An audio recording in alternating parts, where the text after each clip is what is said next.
ఎగరేసిన గాలిపటాలే ఎదలోతుకు చేరుతాయని, రుచి చూసిన కాకెంగిళ్ళే అభిరుచులను కలుపుతాయని, తెగ తిరిగిన కాలవ గట్లే కథ మలుపులు తిప్పుతాయని, మనమాడిన గుజ్జన గుళ్ళే ఒక గూటికి చేర్చుతాయని, లాలించి పెంచిన వాడే ఇకపై నన్ను పరిపాలిస్తాడని తెలిసాక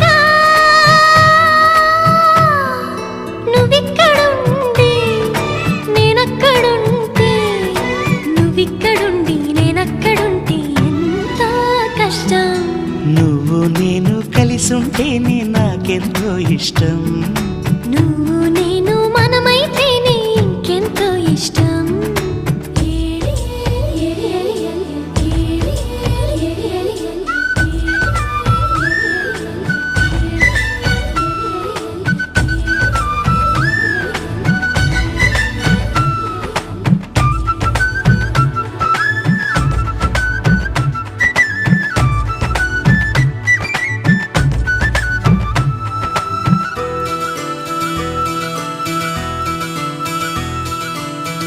ఆ బడిలో పాఠాలే మన ప్రేమను దిద్దుతా.